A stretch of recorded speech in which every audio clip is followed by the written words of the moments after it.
Hey, and welcome back. Today we dive into one of the most legendary myths of ancient Greece, the story of Theseus and the terrifying Minotaur. A tale of courage, cleverness, and a maze no mortal was ever meant to escape. I don't want to keep you any longer, so sit back, relax, and enjoy the story. Part 1.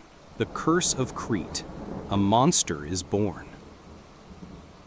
Long before the hero Theseus ever walked the earth, before Athens knew the terror of the tribute, before the Labyrinth became synonymous with an inescapable darkness, there was a curse that began with pride and ended with the birth of a monster that would haunt generations. The island of Crete, largest of the Greek islands and home to one of the most powerful civilizations of the ancient world, was ruled by King Minos, a son of Zeus himself, and therefore a man of extraordinary power and authority. Minos was a just and capable ruler in many ways, having established Crete as a dominant naval power that controlled the seas and extracted tribute from weaker cities throughout the Mediterranean. His palace at Knossos was a marvel of architecture and engineering, a sprawling complex of chambers and corridors decorated with vibrant frescoes depicting bulls, dolphins, and elegant courtiers engaged in mysterious rituals. But despite his divine lineage and his many accomplishments, Minos made a terrible mistake that would bring catastrophe upon his house and suffering to countless innocents. The god Poseidon, lord of the seas and earthquakes, had sent Minos a magnificent white bull as a sign of divine favor, a creature so beautiful and perfect that it seemed almost supernatural in its majesty. The bull was intended as a sacrificial offering, a gift that Minos was supposed to return to the god by slaughtering it on Poseidon's altar, thereby acknowledging that all blessings came from the gods, and that mortals held their power only at divine pleasure. But when Minos saw the bull, he was overwhelmed by greed and possessiveness. The animal was too perfect to kill, too valuable to sacrifice, and he convinced himself that surely the god would accept a different bull in its place, that Poseidon would not notice or care if he substituted some lesser animal and kept this magnificent creature for his own herds. This was hubris of the most dangerous kind, the belief that he could deceive a god, that his desires were more important than his obligations to the divine powers that had blessed him. Poseidon was not deceived, and certainly was not pleased. The god's wrath was terrible and precise, designed not just to punish Minos, but to create a lasting monument to the consequences of disrespecting the gods. Rather than striking Minos down directly or removing him from power, Poseidon chose a crueler and more psychologically devastating punishment. He afflicted Queen Pasiphae, Minos' wife, with an unnatural and overwhelming desire for the very bull that Minos had refused to sacrifice. This was no ordinary attraction, but rather a divinely imposed obsession that drove the queen to madness, compelling her to seek union with the animal despite the horror and impossibility of such an act. Pasiphae, desperate and ashamed, but unable to resist the compulsion the god had placed upon her, sought help from Daedalus, the brilliant inventor and craftsman who served at Minos' court. Daedalus was perhaps the greatest genius of his age, capable of creating mechanisms and structures that seemed to defy natural law. And though he must have been horrified by the queen's request, he was bound by his position to serve the royal family. He constructed a hollow wooden cow, realistic enough to deceive the bull, and Pasiphae concealed herself inside this artificial beast. The union that followed was an abomination, a violation of natural order, orchestrated by divine vengeance, and from this impossible coupling, Pasiphae became pregnant. When the child was born, the full horror of Poseidon's curse became manifest. The baby was not human, or at least not entirely human. He had the body of a man, but the head, and some say the temperament, of a bull. A hybrid creature that represented the ultimate transgression of natural boundaries. This was the Minotaur, whose very name meant the bull of Minos, a living reminder of the king's pride and the terrible price of offending the gods. The monster was both Minos' stepson and his curse, impossible to acknowledge as family, yet also impossible to simply discard. As the Minotaur grew, so did his savage nature. He was not merely a deformed human or a tame animal, but rather something far more dangerous, possessing human intelligence twisted by bestial rage, capable of terrible violence and seeming to delight in it. Minos, faced with a situation that was both politically and personally untenable, could not bring himself to kill the creature, perhaps out of some lingering respect for his wife, or perhaps out of fear that further angering the gods by killing this product of divine curse might bring even worse consequences. Instead, he turned again to Daedalus and commissioned the most ambitious and terrible project the inventor would ever undertake, a prison so complex and so perfectly designed that no one who entered could ever find their way out. A structure that would contain the Minotaur while simultaneously serving as a monument to Cretan power and ingenuity. This was the Labyrinth, a massive underground maze constructed beneath the palace of Knossos, with passages that twisted back upon themselves, corridors that seemed to lead somewhere but ended in blank walls, chambers that looked different from every angle, and a design so deliberately confusing that even Daedalus himself claimed that once inside, he would struggle to find the exit. Into this architectural nightmare, the Minotaur was sealed, imprisoned in the dark heart of the maze, where his roars would echo through the stone corridors, a constant reminder to everyone at Knossos of the monster that dwelt below their feet. The labyrinth became Crete's darkest secret, and eventually its most feared weapon. For Minos discovered that the inescapable maze made the perfect tool for disposing of enemies and demonstrating Cretan power to subject cities. The monster had to be fed, after all, and what better food than those who had offended or opposed the king of Crete? Part 2. Athens' Shame. The Tribute of Youth. The city of Athens, destined to become the cultural and intellectual heart of ancient Greece, had in these early days not yet achieved its later greatness, and it existed in the shadow of more powerful neighbors, particularly the naval empire of Crete. A war had erupted between Athens and Crete, the causes of which are variously reported in different sources, but which may have involved the death of Minos' son Aegeus while visiting Athens, either murdered by political rivals or killed in athletic competitions, with Minos holding the Athenians responsible regardless of the exact circumstances. Athens, lacking the naval power to effectively resist Crete's fleets and unable to withstand a prolonged siege, was forced to sue for peace on humiliating terms. The treaty that King Minos imposed upon the defeated Athenians was designed not just to extract wealth or territory, but rather to inflict ongoing psychological torment and to demonstrate in the most visceral way possible the consequences of opposing Crete. Every 9 years, Athens was required to send a tribute of 14 young people, 7 young men and 7 young women, carefully selected from among the city's youth. These tributes were not ransomed prisoners who might eventually return home, nor were they slaves who would at least survive to serve Cretan masters. Instead, they were to be sent into the labyrinth, delivered to the Minotaur to be hunted through the dark corridors and eventually devoured by the beast, their screams echoing through the maze until they fell silent and their bones joined those of previous victims in the monster's lair. The impact of this tribute on Athenian society was devastating and far-reaching. Every 9 years, as the time approached for the next selection, terror swept through the city like a plague.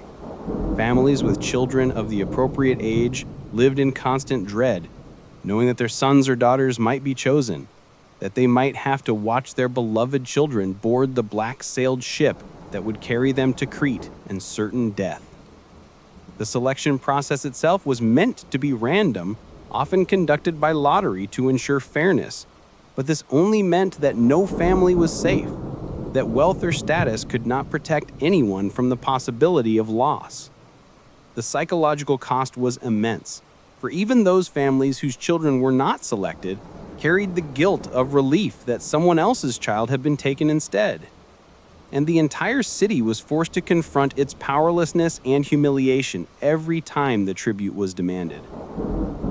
The young people who were selected faced a fate worse than simple execution, for they had time during the voyage to Crete to contemplate what awaited them, to imagine the dark maze and the monster that hunted within it, to know that they would die in terror and pain in a foreign land with no hope of rescue or escape. The city that sent them off could offer nothing but tears and empty prayers, for no one had ever returned from the Labyrinth. No one had ever escaped the Minotaur. And even the bravest warriors of Athens had no answer to this particular form of cruelty.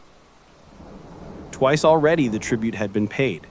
28 young Athenians had sailed to Crete never to return, and their loss had weakened Athens not just in numbers, but in spirit. The city was beginning to hollow out, its people growing fatalistic and defeated, their pride broken by their inability to protect their own children. Some Athenians argued for renewed war, insisting that death in battle was preferable to this slow bleeding of their youth. But others pointed out that Athens had already lost one war to Crete, and would surely lose another. That rebellion would only bring harsher terms, and perhaps the complete destruction of the city. And so Athens suffered, bound by a treaty that demanded not just obedience, but ongoing sacrifice. And with each passing year, as the time for the third tribute approached, the fear grew thicker, the despair deeper, and the question hung in the air like a curse. How long could this continue? How many generations of Athenian youth would be fed to the monster before Crete was finally satisfied, or Athens was so weakened that it ceased to exist as an independent city? It was into this atmosphere of fear and helplessness that Theseus would step, not yet as king, but as a prince, determined to prove himself, carrying with him the hope that had nearly died in the hearts of his people. Part 3. Theseus rises, a prince with a purpose. Theseus was no ordinary prince, for his very birth was wrapped in mystery and divine favor that marked him as someone destined for extraordinary deeds. He was raised in Troezen by his mother Aethra, believing for much of his childhood that his father was the mortal king Aegeus of Athens, though some whispered that his true father was Poseidon himself, who had visited Aethra on the same night as Aegeus, a dual paternity that was not uncommon in Greek mythology, and that gave Theseus both mortal legitimacy and divine strength. When he came of age, his mother revealed his Athenian heritage and directed him to recover the tokens his father had left, a sword and sandals hidden beneath a great rock that only a true son of Aegeus would be strong enough to move. Theseus proved his strength by lifting the rock, claimed his birthright, and set out for Athens, not by the safe sea route, but rather by the dangerous coastal road, where he encountered and defeated a series of bandits and monsters, establishing his reputation as a hero before he ever reached his father's city. By the time Theseus arrived in Athens and revealed himself to Aegeus, he was already famous for his exploits, already marked as someone special, a young man of exceptional strength, courage, and intelligence who seemed destined to restore Athens to its former glory. King Aegeus, who was aging and had long despaired of having an heir, welcomed Theseus with joy and relief, recognizing in his son the qualities that Athens desperately needed in these dark times. But Theseus had not come to Athens simply to claim a throne or to enjoy the privileges of royalty. He had heard about the tribute to Crete, had seen the fear in the eyes of Athenian families as the time approached for the third selection, and he was filled with shame and rage that his father's city should suffer such humiliation. This was not just political outrage, but personal offense, for Theseus possessed the kind of pride and self-confidence that could not tolerate the idea of Athens, his city, bowing before any foreign power and certainly not accepting the ongoing sacrifice of its youth without resistance. When the time came for the third tribute to be selected, when the names were being drawn and families throughout Athens waited in terror to learn whether their children would be taken, Theseus made a decision that shocked the entire city. He stepped forward publicly and volunteered to be one of the 14 tributes, declaring his intention not to merely submit to the Minotaur, but rather to kill the beast and end the cycle of sacrifice forever. This announcement was met with mixed reactions. The common people, desperate for any hope and inspired by Theseus's courage, saw him as a potential savior, the hero who would finally free them from Cretan tyranny. But the nobility and the more cautious citizens thought he was being recklessly arrogant, that he was throwing away his life and Athens' hope for future leadership on an impossible quest. For no one had ever survived the Labyrinth. No one had ever defeated the Minotaur, and the idea that one young man, even one with Theseus's reputation, could succeed where countless others had failed seemed like dangerous fantasy. King Aegeus was particularly distressed by his son's decision, having only recently been reunited with the heir he had long believed he would never have, and now facing the prospect of losing him to the same fate that had claimed so many other Athenian youth. The king begged Theseus to reconsider, argued that Athens needed him alive more than it needed a dead hero, that his duty was to survive and eventually rule rather than to die in a foreign maze pursuing glory. But Theseus was absolutely resolute, and his arguments were compelling even as they were idealistic. He insisted that a prince who would not risk his life to save his people had no right to rule them, that leadership meant sacrifice and courage, and that he could not ask Athens to endure what he himself was unwilling to face. He pointed out that he was young and strong and skilled in combat, that he had already proven himself against dangerous enemies, and that he had advantages the previous tributes had lacked simply because he was going into the labyrinth not as a helpless victim, but as a warrior with a plan. He swore an oath to his father that he would return victorious, that he would kill the Minotaur and free Athens from this terrible obligation, and to symbolize his confidence in success, he arranged a signal with his father. The ship carrying the tributes to Crete always sailed with black sails, a symbol of mourning and death, but Theseus promised that if he succeeded, if he survived and killed the monster, he would raise white sails for the return journey, so that Aegeus would know from the moment the ship appeared on the horizon that his son lived and Athens was free. The old king, unable to change his son's mind but desperate for some reason to hope, agreed to watch for the sails, and so Theseus prepared to embark on the journey that would either prove him the greatest hero of his generation or simply another victim fed to the monster in the dark. Part 4. The Voyage to Crete, a Prince Among the Doomed. The ship that carried the tributes to Crete was a vessel of mourning, painted or draped in black as a visible symbol of the death sentence it carried, and the atmosphere aboard was heavy with grief and terror as it departed from the harbor of Athens. The 13 other young people who had been selected, either through lottery or through volunteering in Theseus's wake, were primarily from noble families who could not protect their children from this obligation despite their wealth and status. Some were chosen by genuine random chance, while others may have volunteered out of a sense of duty or fatalism, knowing that if they did not go, someone else's child would have to take their place. These young men and women came aboard carrying almost nothing, for what possessions would they need in the labyrinth? And they were accompanied by family members who wept openly on the docks, calling out final messages of love and farewell, knowing they would never see their children again. The crew of the ship, hardened sailors who had made this terrible voyage twice before, went about their duties with grim efficiency, offering no false comfort to their passengers because there was no comfort to give. As the ship pulled away from Athens and the families on the shore grew smaller and finally disappeared from view, the reality of the situation began to truly sink in for the young tributes. They were sailing towards certain death, toward a monster and a maze from which no one had ever returned. And the journey would take days, leaving them with nothing to do but contemplate their fate and try to come to terms with their approaching end. Many of them retreated into themselves, sitting silently in whatever corner of the ship they could find, lost in grief or prayer or simple numbness. Some wept openly, and the sound of their crying mixed with the creaking of the ship and the splash of waves in a symphony of despair. But Theseus refused to surrender to this atmosphere of defeat. From the beginning of the voyage, he made it his mission to inspire hope and courage in his fellow tributes, to transform them from helpless victims into something closer to companions and even warriors. He moved among them, learning their names and their stories, offering words of encouragement that must have seemed absurd under the circumstances, but which carried a conviction that was hard to dismiss. He spoke of his plan to kill the Minotaur, though he could not yet reveal the full details because he did not yet know what opportunities might present themselves in Crete.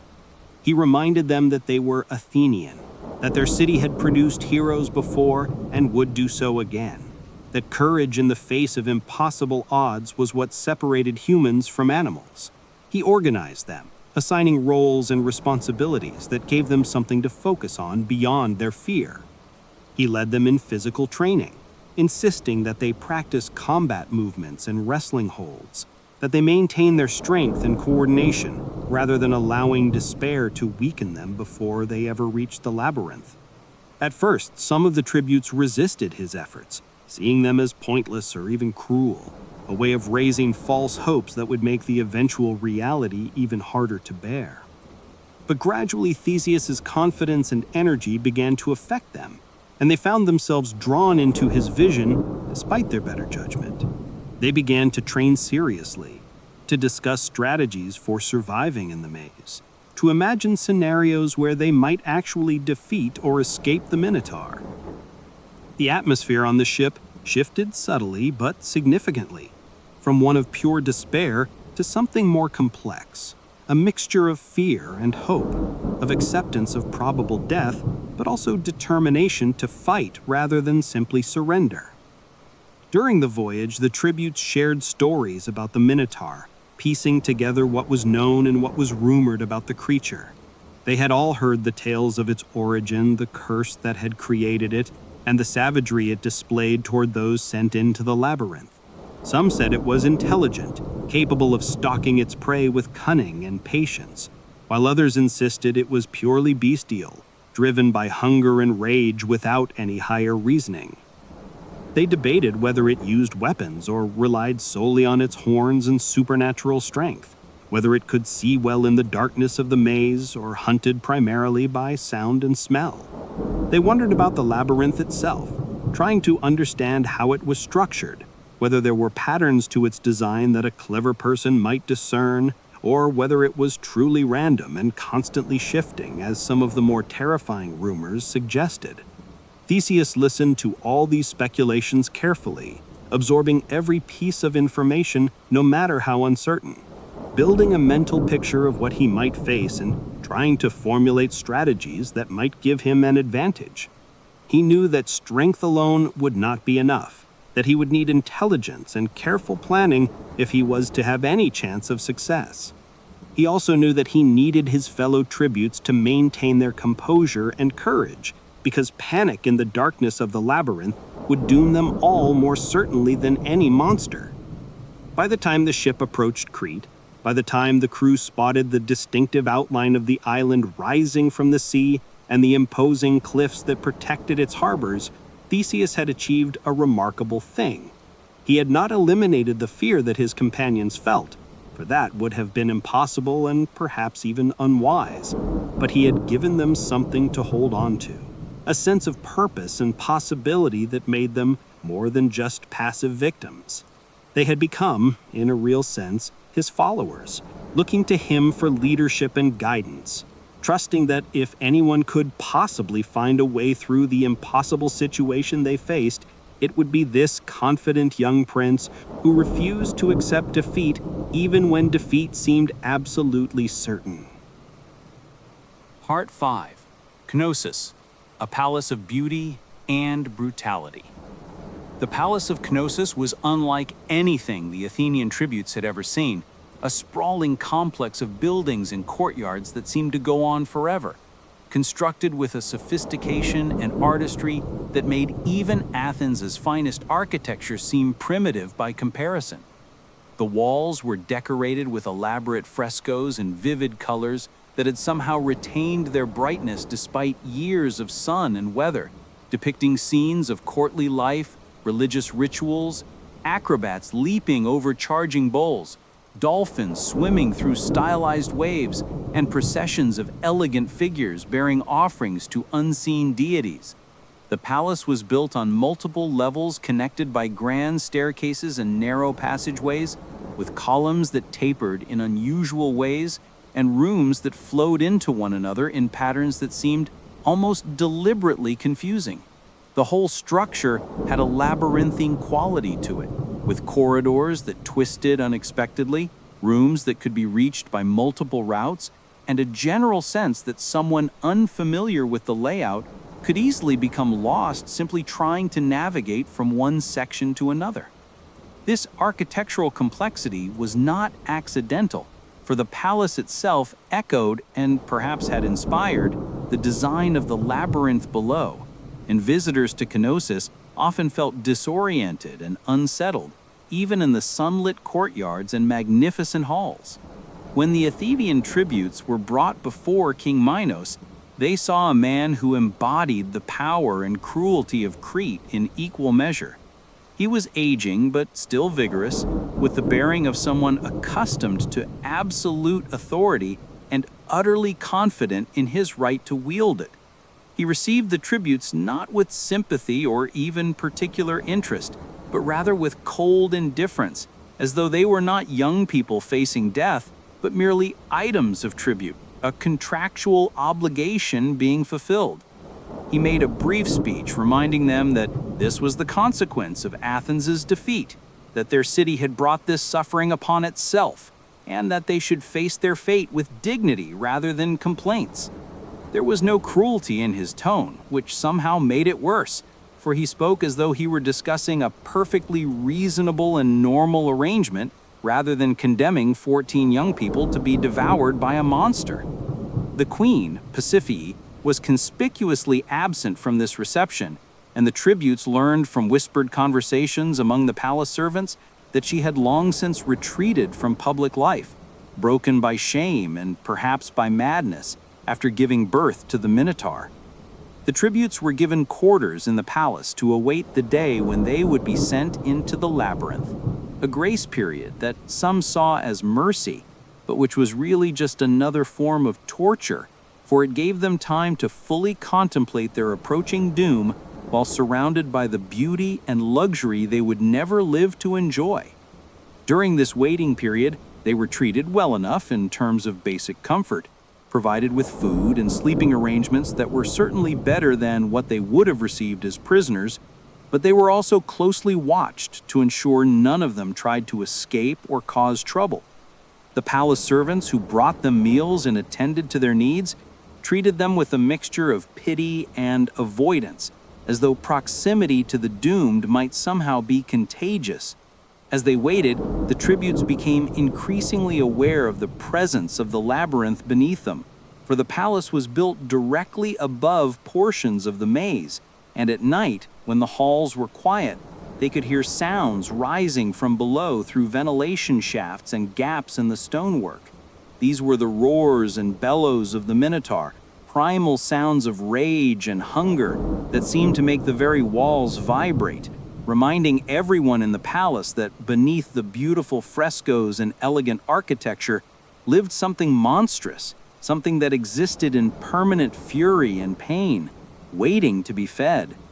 The Cretan courtiers who lived at Knossos had grown somewhat accustomed to these sounds, treating them as normal background noise. But for the Athenian tributes, each roar was a direct message about what awaited them, a promise of the terror and pain they would experience in the darkness below.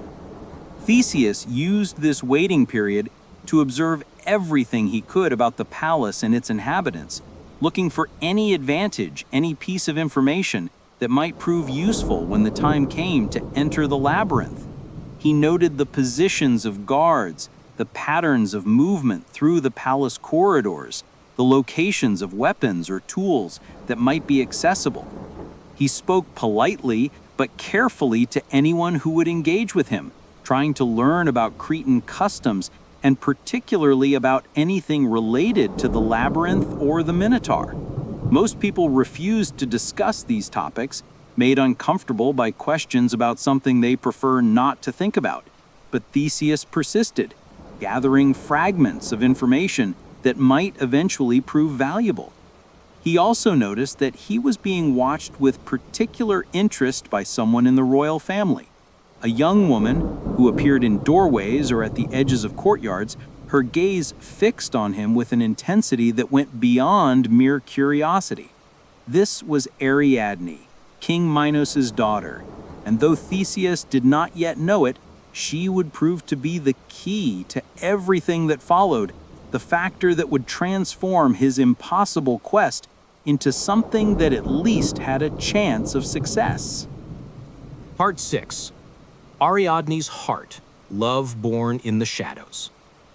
Ariadne was trapped in her own kind of labyrinth, a prison made not of stone walls, but of family loyalty, moral horror, and complete powerlessness to change what she knew was wrong. As the daughter of Minos and Pasiphae, she had grown up in the shadow of her family's curse, knowing about her monstrous half-brother hidden in the maze beneath the palace, aware of the tribute system that fed him, and silently horrified by the whole arrangement, but unable to speak against it or do anything to stop it. She had watched 2 previous groups of Athenian tributes arrive at Knossos, had seen the terror in their eyes and the resignation on their faces, and each time she had felt complicit in their deaths, guilty by association with the system that destroyed them, even though she had no direct role in it. Her father's cold pragmatism about the whole affair disturbed her deeply, but what could she do? She was a princess, yes, but also a woman in the society where women, even royal ones, had limited power to influence political or military decisions. She could not change Cretan policy, could not release the tributes, could not even speak openly against the arrangement without risking her father's anger. And so she had learned to look away, to avoid thinking about the young people being sent to their deaths, to immerse herself in the ordinary activities of palace life, and try to pretend that the sounds from below were something she could ignore. But when Theseus arrived with the 3rd group of tributes, something in Ariadne shifted. Perhaps it was his appearance, for he was undeniably handsome and carried himself with a confidence that the other tributes lacked. Perhaps it was his obvious courage, the way he comforted his companions and refused to show the kind of despair that had characterized previous groups. Perhaps it was the way he looked at the palace and at the Cretan courtiers with eyes that showed not fear, but rather assessment and even contempt, as though he found them morally wanting despite their power over him. Whatever the reason, Ariadne found herself watching Theseus obsessively, appearing wherever he might be, studying him from a distance and feeling her heart drawn toward him in ways she had never experienced before. This was more than simple physical attraction, though that was certainly part of it. She saw in Theseus something noble and admirable, a quality of character that seemed to shine in contrast to the moral darkness she associated with her own family and society. She began to imagine a different life, one where she was not complicit in the horror of the labyrinth, where she could escape from Knossos and from Crete entirely, where she might experience genuine love rather than the dutiful marriage her father would eventually arrange for her. But these imaginings were fantasy, impossible dreams that could never become reality unless something changed dramatically. And then, as the days passed and the time approached when the tributes would be sent into the labyrinth, Ariadne made a decision that would require tremendous courage and that would change her life forever. She decided to help Theseus escape, to provide him with what he needed to survive the maze and defeat the Minotaur, and in exchange, she would ask him to take her away from Crete, to rescue her from her own form of imprisonment. This decision was not made lightly, for it meant betraying her father and her city, abandoning her family and everything she had known, and accepting permanent exile from her homeland. But the alternative was to continue living in moral compromise, to watch more innocent people die because of her family's curse, to marry whoever her father selected, and spend the rest of her life at Knossos pretending not to hear the roars from below. She approached Theseus in secret, during one of the rare moments when he was not closely supervised, and she made her proposition. Her voice trembled as she spoke, revealing how frightened she was of what she was suggesting, but her determination was clear. She told him that she could help him survive the labyrinth, that she had access to tools and knowledge that could make the difference between certain death and possible success, but that her help came with a condition. He had to promise to take her with him when he left Crete, to accept her as a companion, and eventually perhaps as more than that. She was offering him not just practical assistance, but also her heart, gambling everything on a man she barely knew, but whom she had come to idealize as a potential savior, both for the Athenian tributes and for herself. Theseus, recognizing both the sincerity of her offer and the potential advantages it represented, agreed to her terms. He promised that if she helped him defeat the Minotaur and escape the labyrinth, he would take her with him to Athens and would treat her with honor. Whether he meant this as a promise of marriage or simply of protection is unclear, but Ariadne chose to interpret it in the most romantic possible way, believing that she had found not just an escape route, but also true love.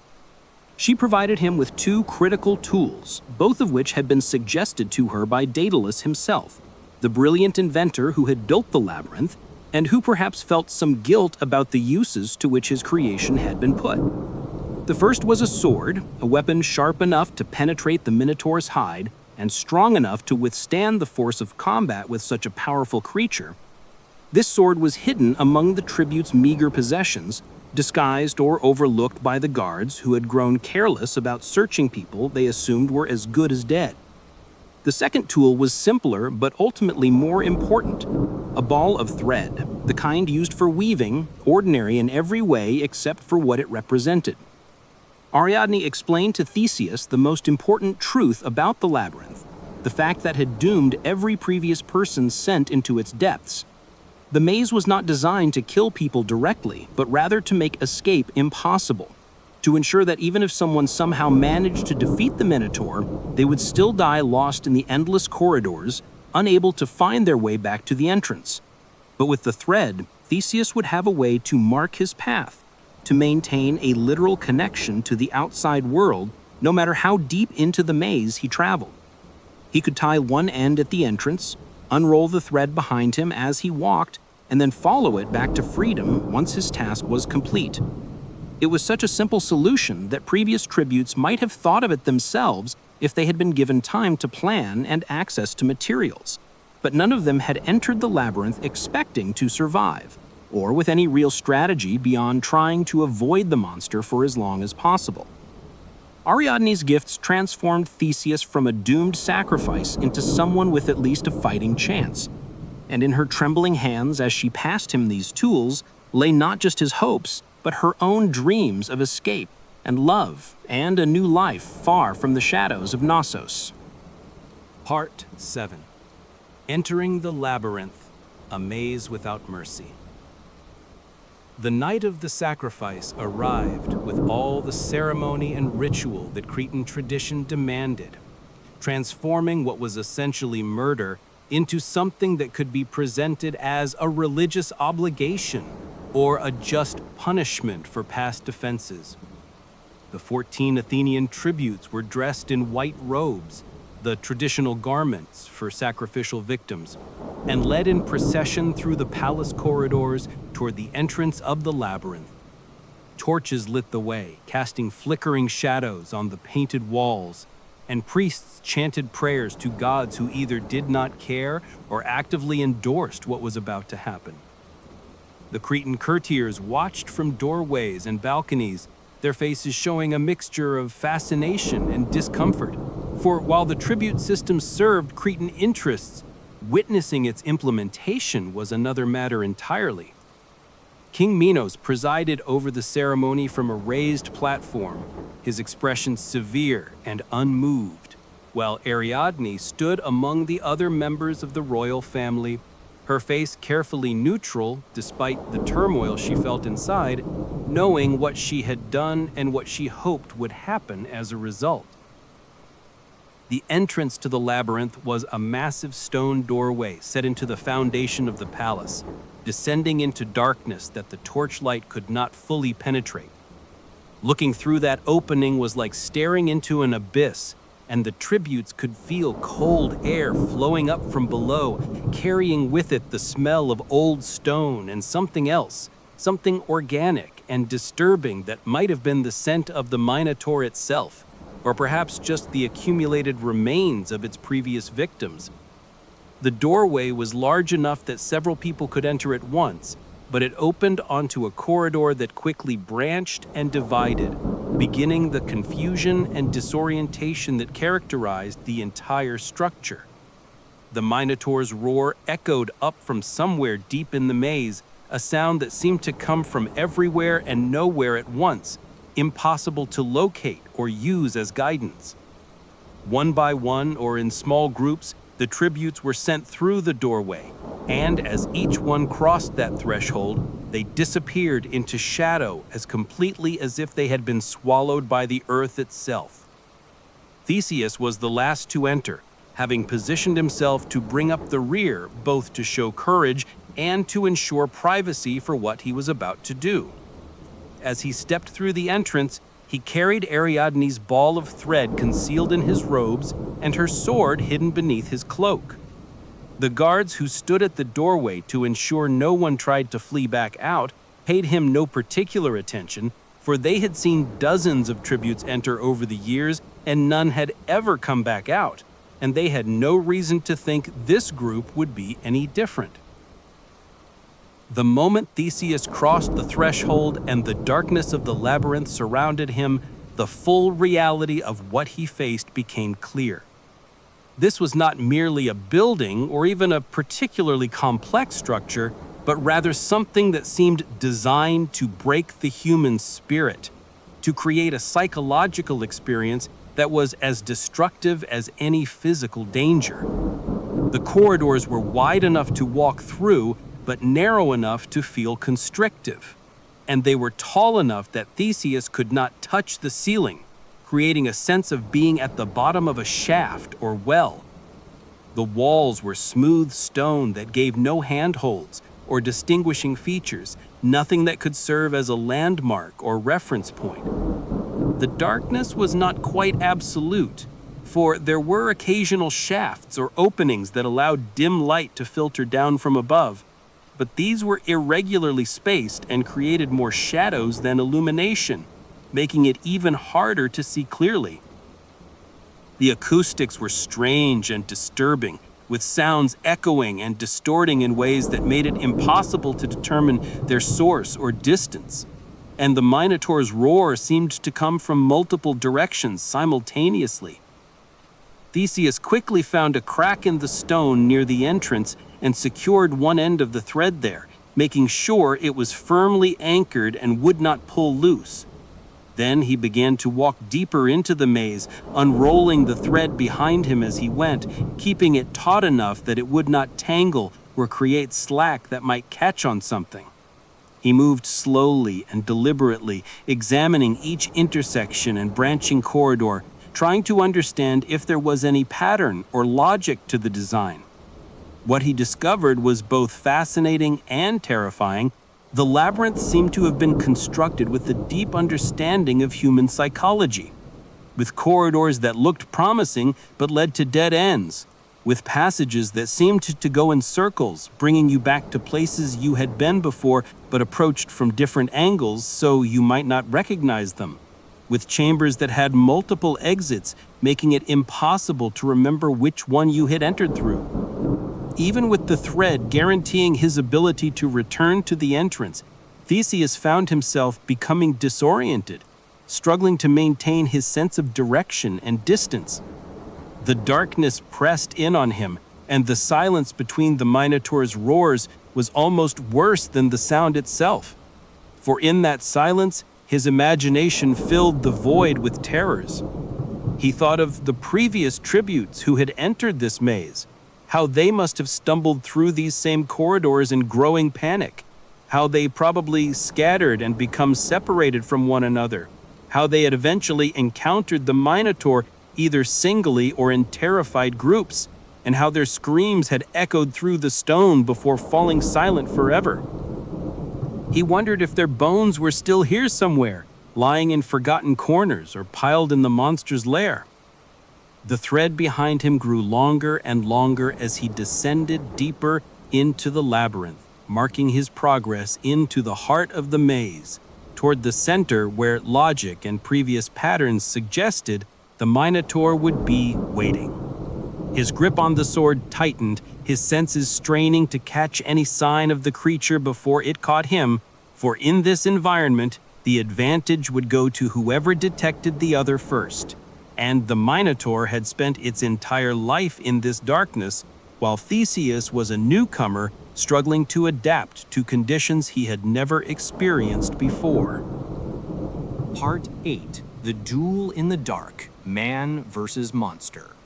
The confrontation, when it finally came, happened in a way that Theseus had both expected and feared, for he rounded a corner in what seemed like the 1,000th identical corridor and suddenly found himself in a much larger chamber, a space that felt like the heart of the maze, and there, in the dim light that filtered through unseen openings above, he saw the Minotaur.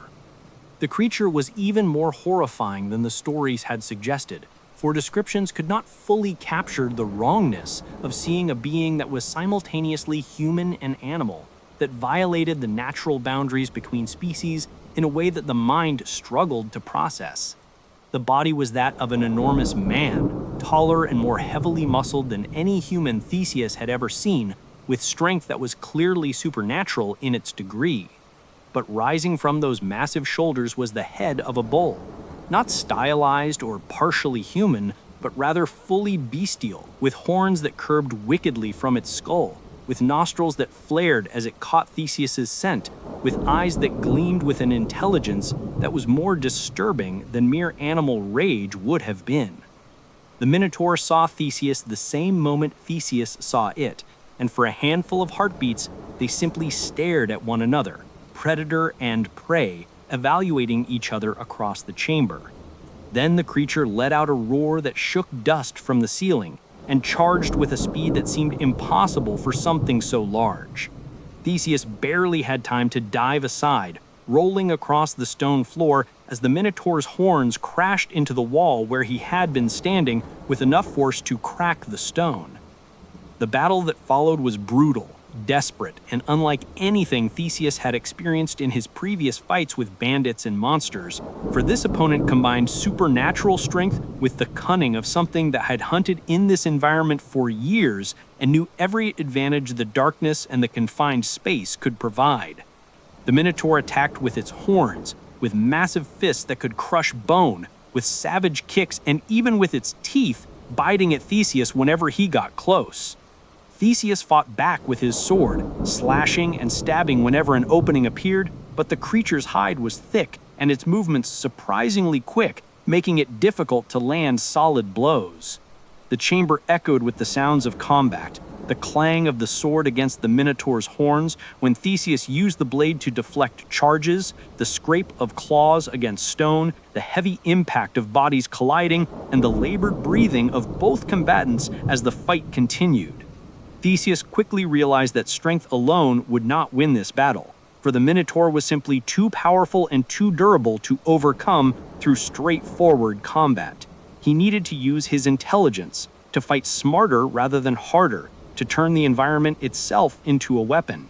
He began to use the corridors opening off the chamber as tactical advantages, ducking into them to avoid charges and then striking at the Minotaur from unexpected angles when it tried to follow. He used his sword to deflect and redirect the creature's attacks rather than trying to block them directly, letting the Minotaur's own momentum work against it. He aimed for vulnerable spots rather than trying to hack through the thick hide, protecting most of the body, the eyes, the joints, the softer tissue around the neck and belly. The Minotaur, for all its strength and ferocity, was fighting with instinct and rage rather than with strategy. and this gave Theseus an advantage even though he was physically outmatched. As the battle continued, both combatants began to show the effects of their exertions. The Minotaur bled from multiple sword wounds, none individually fatal but collectively weakening it, slowing its movements and making its attacks less coordinated. Theseus was battered and bruised, scraped and cut from impacts with the walls and floor, exhausted from the constant movement and the adrenaline that had been flooding his system since the fight began. He knew he could not maintain this level of intensity indefinitely, that eventually his muscles would fail or his concentration would slip at a critical moment, and then the Minotaur would finish him. He needed to end this soon, needed to land a killing blow before his strength gave out. The opportunity came when the Minotaur, frustrated by its inability to corner its elusive prey, made a particularly powerful charge that committed itself completely to the attack. Theseus waited until the last possible moment and then threw himself aside in a move that required absolute precision. For a fraction of a second too early or too late would have meant being gored by those deadly horns. As the Minotaur rushed past him, unable to stop its momentum, Theseus twisted and drove his sword with both hands into the creature's side, below the ribs, angling upward toward where he guessed the heart would be. The blade sank deep, penetrating through hide and muscle and into vital organs, and Theseus felt the resistance as it struck something essential. The Minotaur let out a roar that was different from its previous sounds, higher and filled with genuine pain rather than just rage. It staggered, tried to turn toward Theseus one more time, but its legs were no longer coordinating properly and it fell to its knees. Theseus pulled his sword free and stepped back, watching as the creature that had terrorized Crete and Athens for so many years slowly toppled forward and lay still. The sudden silence after the chaos of combat was almost disorienting, broken only by Theseus's ragged breathing and the drip of blood from his various wounds. He stood over the Minotaur's body, confirming that it was truly dead, and allowed himself a moment of triumph mixed with exhaustion. He had done what everyone said was impossible, had defeated the monster that had killed so many before him. But even as he savored this victory, he knew that the battle was only half the challenge, for he still needed to find his way out of the labyrinth, and without Ariadne's thread, even this triumph would have meant nothing. Part 9. The Thread of Life, Escaping the Impossible. With the Minotaur dead at his feet, Theseus allowed himself only a brief moment to catch his breath before turning his attention to the next critical task: finding and rescuing the other tributes, and then escaping from the labyrinth before the Cretans realized what had happened and sealed the entrance permanently. He could not simply follow the thread back to the entrance and leave the others behind, for they had scattered through the maze when they first entered, each driven by panic to seek shelter or escape in different directions. And they had no way of knowing that the Minotaur was now dead. Theseus began the exhausting process of searching the labyrinth, calling out to the other tributes, his voice echoing through the corridors in ways that made it difficult to gauge whether anyone was hearing him or responding. He kept the thread in hand, using it as his lifeline to ensure he could always return to this central point, and he ventured down various passages calling for his companions. Slowly, terrified faces began to appear from dark corners and side passages. The tributes had survived the initial hours in the maze by hiding, pressing themselves into alcoves or behind pillars, hardly daring to breathe as they heard the sounds of the battle between Theseus and the Minotaur echoing through the stone. Some had feared that the roars indicated Theseus being killed. Others had hoped he was prevailing, but none had dared to investigate while the combat was ongoing. Now, hearing his voice and his claims that the monster was dead, they emerged, cautiously, hardly able to believe that they might actually survive. That the sentence of death that had hung over them since they were selected in Athens might actually be revoked. When they saw the Minotaur's corpse, saw the physical proof that the creature that had haunted their nightmares was truly dead, several of them collapsed in relief, weeping openly or simply sitting in stunned silence. Gathering all 13 of the other tributes took considerable time, for the labyrinth was vast and some had ventured deep into side passages in their attempts to hide from the monster. Theseus had to make multiple trips, always returning to the thread to reorient himself, calling out continuously and reassuring the terrified young people that it was safe to reveal themselves. He found one young woman who had become so paralyzed by fear that she could barely walk, and he had to half carry her back to where the others were gathering. He found another tribute who had become completely turned around in the darkness and was certain he was moving away from the entrance when in fact he had been circling back toward it. Each reunion was emotional, a mixture of joy at survival and disbelief that the impossible was actually happening. Once all 14 tributes were gathered, Theseus organized them into a line, each person holding on to the one in front of them to ensure no one became separated in the darkness. He took the lead, following the thread back toward the entrance, moving slowly to accommodate the weakest members of the group and stopping occasionally to ensure everyone was still together and managing to keep up. The journey back through the labyrinth felt longer than the journey in, perhaps because they were exhausted and injured, perhaps because the tension of wondering whether they would actually make it out safely was almost as great as the tension of preparing to fight the Minotaur. Every turn of the corridor brought the possibility that they would find Cretan guards blocking their escape, that Minos had realized what was happening and had sealed the exit. But the thread led true, unwinding behind them, or rather rewinding as Theseus collected it while they walked, maintaining their connection to the entrance no matter how many twists and turns the path took. When they finally saw light ahead, the glow of torches from the entrance chamber filtering into the labyrinth, the tributes could hardly contain their emotions, and several began to cry or laugh or pray aloud to whatever gods had protected them. They emerged from the labyrinth into the late night or early morning, into air that felt impossibly fresh after the closeness of the maze, under stars that seemed bright as diamonds after the darkness below. The guards who had been posted at the entrance were not expecting anyone to emerge, for no one ever had before, and they were slow to react as the 14 Athenians appeared like ghosts from the underworld. Theseus and the tributes, exhausted but united in desperation, overwhelmed the surprised guards, seizing their weapons and fighting with the strength of people who had already overcome impossible odds and were not about to be stopped now. They made their way through the palace corridors toward the harbor, where their ship waited, moving quickly but as quietly as possible to avoid raising a general alarm before they could escape. Ariadne was waiting for them at a prearranged meeting point, her face showing both joy at seeing Theseus alive and terror at what they were all doing, for she was now irrevocably committed to betraying her father and her city. She led them through passages she knew from a lifetime in the palace, avoiding the main routes and using servants' corridors to reach the outside.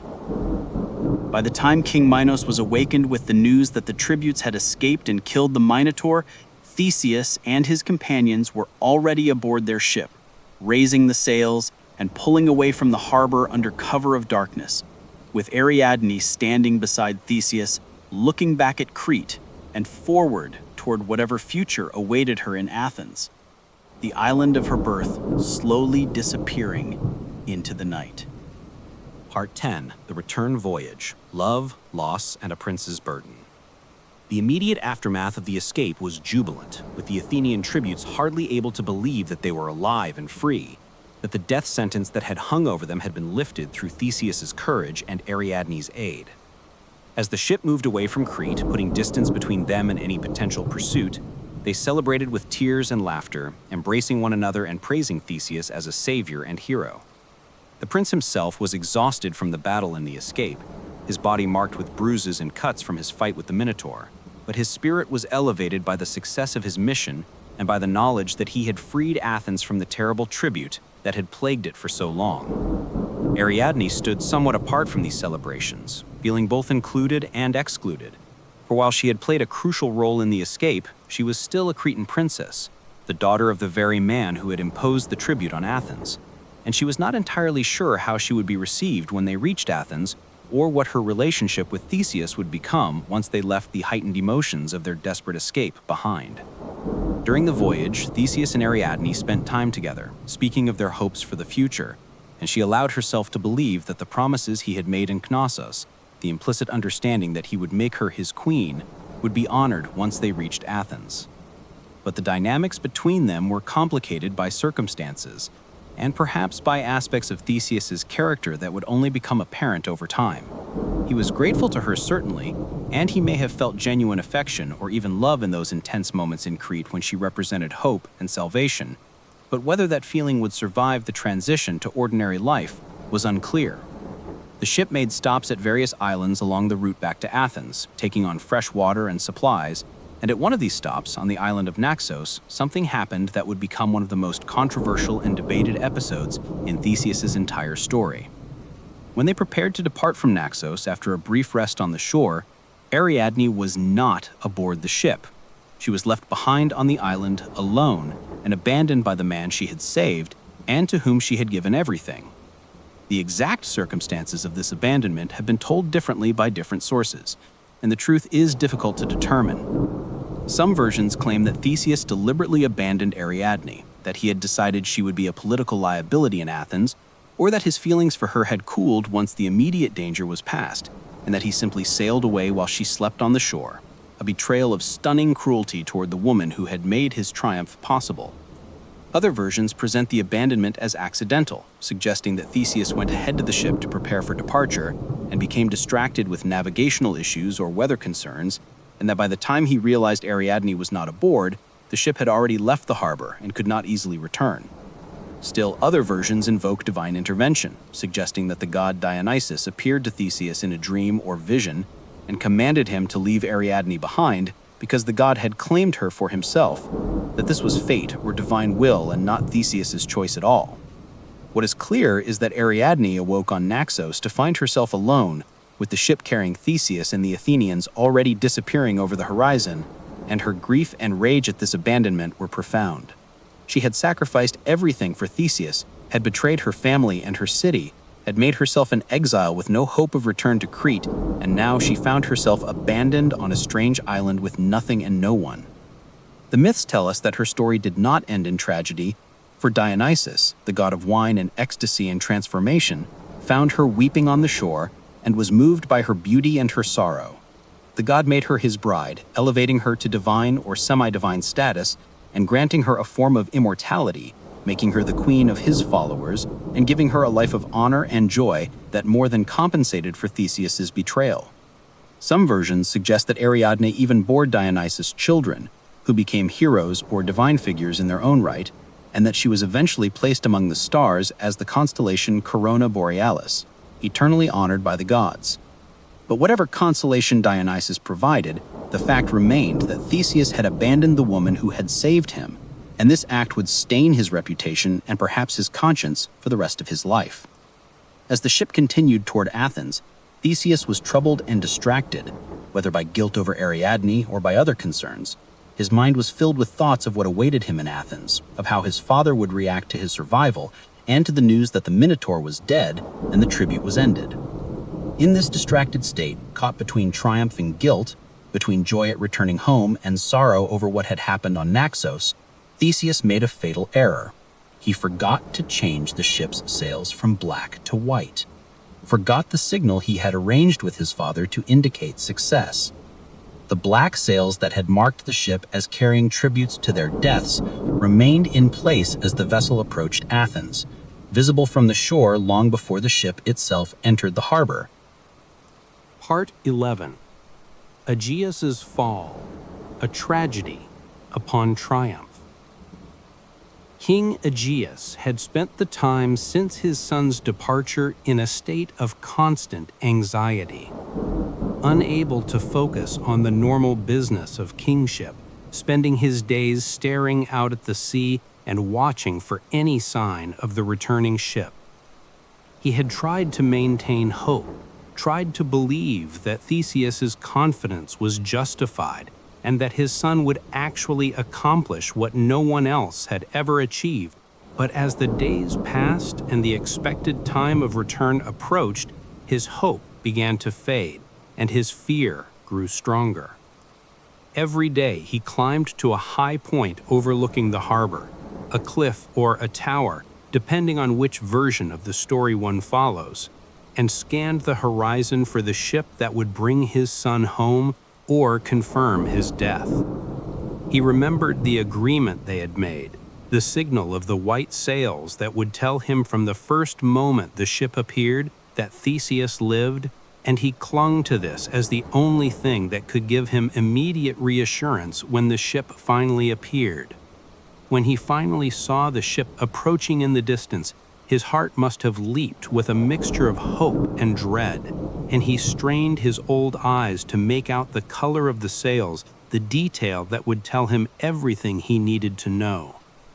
But the sails were black, the color of mourning and death, the color that indicated the tributes had not returned alive.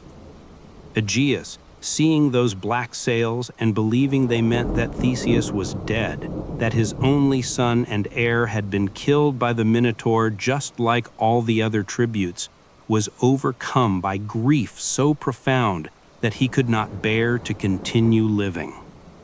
In that moment of utter despair, standing on his high vantage point, with the sea below him and the black-sailed ship approaching to confirm his worst fears, the king made the final tragic decision of his life. He leapt from the cliff or tower, throwing himself into the sea below, choosing death over a life without his son. His body struck the water and disappeared beneath the waves, and the sea that claimed him would thereafter bear his name, the Aegean Sea, a memorial to a father's grief and to the tragic consequences of a forgotten promise. By the time Theseus's ship entered the harbor, by the time the prince realized his error with the sails and understood what must have happened, by the time he rushed to the place where his father had been keeping watch, it was too late. Aegeus was dead. His body recovered from the sea, and Theseus's triumph over the Minotaur was transformed into a tragedy of almost unbearable proportions. The young hero who had saved Athens from the tribute, who had accomplished the impossible and freed his city from years of terror and humiliation, returned to find that his success had cost him his father and left him bearing the weight of guilt for a death that might have been prevented if only he had remembered one simple detail.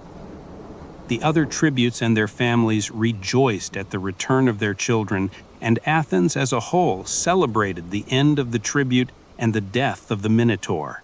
But these celebrations were muted by the death of the king and by Theseus's visible grief. The prince became king far sooner than he had expected, ascending to the throne not in the natural course of succession after a long and prepared transition, but rather suddenly and tragically, his reign beginning under the shadow of his father's suicide. Aegeus buried Theseus with full honors, and the funeral ceremonies must have been complicated by the conflicting emotions of the entire city: joy at their liberation from Cretan oppression, grief for their fallen king, and uncertainty about what kind of ruler Theseus would prove to be. The new king himself was changed by these events, the confidence and joy he had felt after defeating the Minotaur tempered by the knowledge that his heroism had come at a terrible personal cost, and that the glory of his achievement would be forever linked with the tragedy of his father's death. Some might argue that this was fitting, that it taught Theseus humility and reminded him that even heroes make mistakes with devastating consequences, that it balanced his triumph with suffering in the way that Greek tragedy always insists on finding. But for Theseus, standing beside his father's tomb and accepting the crown of Athens, the lesson must have felt less like divine wisdom and more like a curse, a reminder that even the greatest victories can be tainted by the losses that accompany them. Part 12. Legacy of the Labyrinth, Heroism Beyond Strength. The story of Theseus and the Minotaur has endured through more than 2 millennia as one of the most powerful and resonant myths in the Greek tradition, and its continued relevance stems from the way it explores themes that remain central to human experience: courage in the face of impossible odds, the power of intelligence and planning over brute force, the moral complexities of heroism, and the inevitable tragedy that seems to accompany even the greatest triumphs.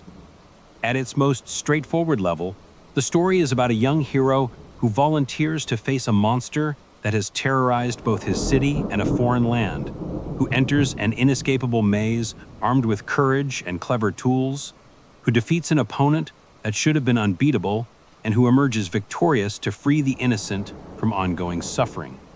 This is the archetypal hero's journey, the narrative that has been retold in countless variations across cultures and centuries, and it satisfies something deep in the human psyche, our desire to believe that evil can be defeated and that brave individuals can make a difference even against overwhelming odds. But the story's power comes from being more than just a simple tale of heroic victory, for it incorporates complexity and tragedy that make it feel more real and more meaningful than a straightforward adventure would be. Theseus succeeds not through strength alone, but through intelligence, cooperation, and the willingness to accept help from unexpected sources. He defeats the Minotaur not in a fair fight where the better warrior simply prevails, but through clever tactics and strategic thinking, using the environment and the element of surprise to overcome an opponent that was physically superior. Most importantly, he escapes the labyrinth not through his own cleverness alone, but because Ariadne provided him with the thread, the simple tool that made the difference between success and failure. This acknowledgement that even heroes need help, that individual ability must be supplemented by cooperation and tools and planning, makes the story more mature and more applicable to real life than myths that present heroes as solitary figures who succeed through inherent superiority alone. The thread itself has become one of the most powerful symbols in Western culture, representing guidance through complexity, the importance of maintaining connection to one's origins while exploring unknown territory, and the simple solutions that sometimes work better than complex strategies. The phrase Ariadne's thread has entered common usage to mean any navigational aid or guiding principle that helps one find a path through confusing situations, and the image of unwinding thread through a maze has been adopted by fields from computer science to psychoanalysis as a metaphor for problem-solving and self-discovery. The Labyrinth, too, has transcended its origins in this specific myth to become a universal symbol for life's challenges, for the complex and confusing paths we must navigate, for the way that direct routes to our goals are often blocked, and we must find circuitous alternatives, and for the psychological dimensions of being lost or trapped in patterns that seem to repeat endlessly. The myth acknowledges that physical courage, while necessary, is not sufficient for heroism. Theseus's willingness to enter the labyrinth voluntarily to face the Minotaur when he could have remained safely in Athens represents the kind of courage that inspires others and changes societies.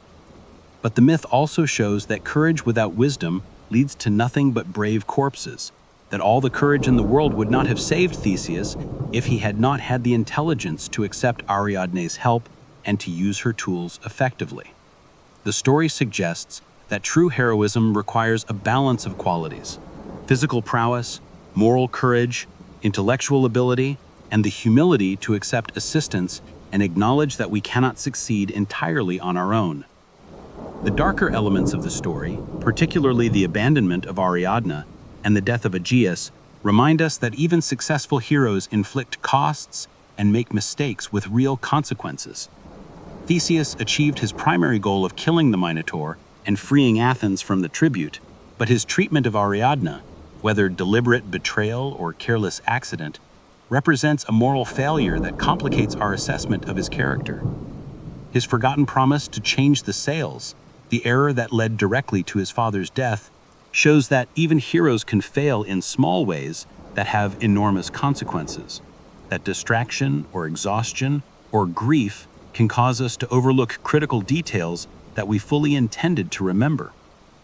These elements prevent the story from being simplistic propaganda about heroic perfection, and instead present a more nuanced picture of human achievement that includes both greatness and failure, triumph and tragedy. The story also explores themes of sacrifice and the cost of breaking cycles of violence and oppression. The tribute system was itself a perpetuation of violence.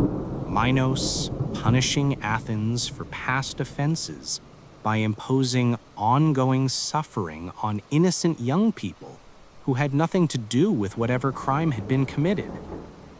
Theseus's willingness to sacrifice himself, to volunteer for certain death if necessary to end this cycle, represents a kind of moral clarity that transcends self-interest and even rational calculation of odds.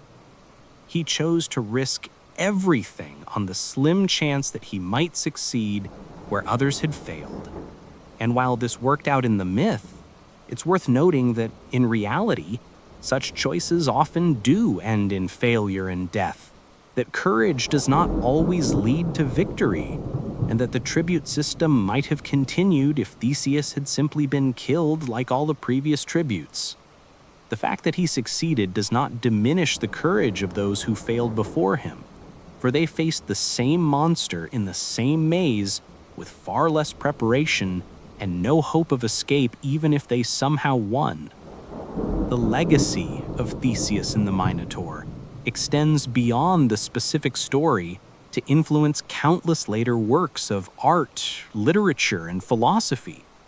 The maze, or labyrinth, has appeared in everything from medieval church floors designed to represent spiritual journeys to modern video games where players must navigate complex environments. The concept of the Minotaur as a hybrid monster that represents the violation of natural boundaries has been explored by everyone from psychoanalysts discussing the beast within human nature to science fiction authors imagining genetic experiments gone wrong.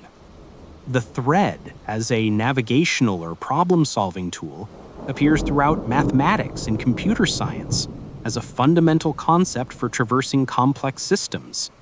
And the basic narrative structure of entering a dangerous place, confronting a monster at its heart, and emerging transformed has been replicated in stories ranging from ancient epics to modern films. What makes this story truly timeless is that the labyrinth represents more than just a physical structure built by Daedalus in ancient Crete. It represents the confusing and often frightening experiences that all humans face. The challenge of finding our way through complex situations where the correct path is not obvious. The experience of being lost and uncertain whether we will ever find our way back to safety and familiarity. The confrontation with our deepest fears, symbolized by the monster at the maze's heart. And the importance of having guides or tools or simple threads of wisdom that can help us navigate through darkness and confusion to emerge safely on the other side. Theseus remains the archetypal hero, not because he was perfect or because his story ended happily in all respects, but because he faced the challenge that seemed impossible, walked into the depths where others feared to go, combined courage with intelligence, accepted help gracefully, and emerged victorious, even though that victory came with costs he had not anticipated. His story tells us that heroism is possible, that monsters can be defeated, that hope can be justified even in the darkest circumstances, but also that success does not mean escaping all consequences, that even heroes bear the weight of their choices, and that the path through the labyrinth of life requires not just strength but wisdom, not just courage but humility, and not just determination but the willingness to accept the thread when it is offered to us by those who wish us well. And that's it with the story about Theseus and the Minotaur. I really hope you enjoyed it. If you did, please leave a like and consider subscribing. Thank you so much for watching, and see you next time. Bye-bye.